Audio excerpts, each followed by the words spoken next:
Weekend of shootings in Portland left 2 people dead, 5 others injured, families grieving, and a police department overwhelmed. A total of 5 shootings reported this weekend, all in southeast Portland. And all of them resulting in some kind of injury as well. Police say the shooting on Southeast Woodward Street was a murder-suicide. Fox 12's Connor McCarthy is live at the latest shooting scene for us on Southeast Herald, telling us more about what happened there. Connor?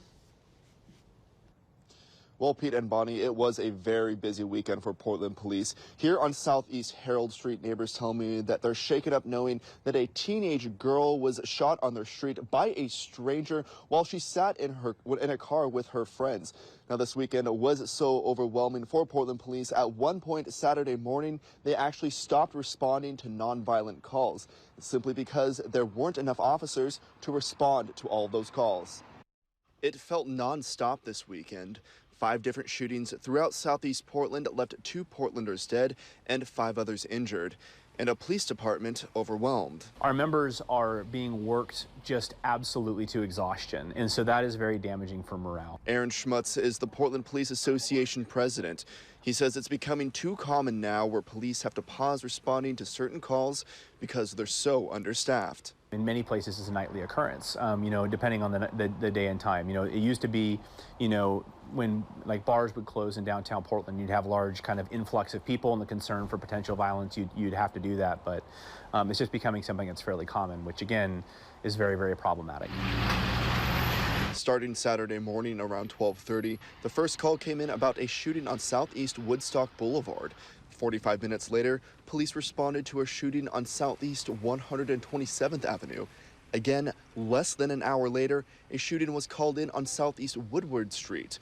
Then 15 minutes later, 2 more people were shot on Southeast Hawthorne Boulevard.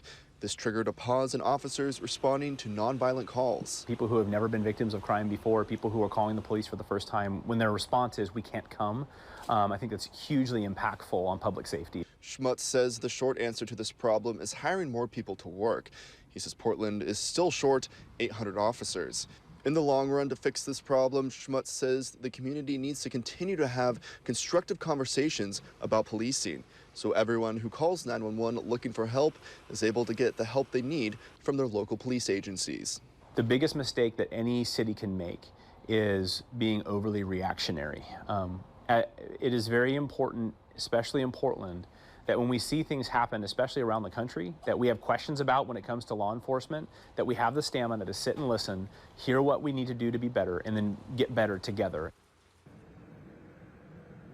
And Pete and Bonnie, Portland police say that so far they have not made any arrests in connection to any of these shootings that happened over the weekend. And also all those people that were injured in those 5 shootings, well, they're expected to be okay. Now, Portland police also gave me the latest numbers when it comes to the number of shootings in the city. For the month of April, there were 88 shootings and 10 homicides. Putting that into perspective, there have been a total of 33 homicides in the city, so a third of them actually happened just last month. Now, in total for this year, there have been 478 shootings reported in the city of Portland. Live in Southeast Portland, Connor McCarthy, Fox 12 Oregon.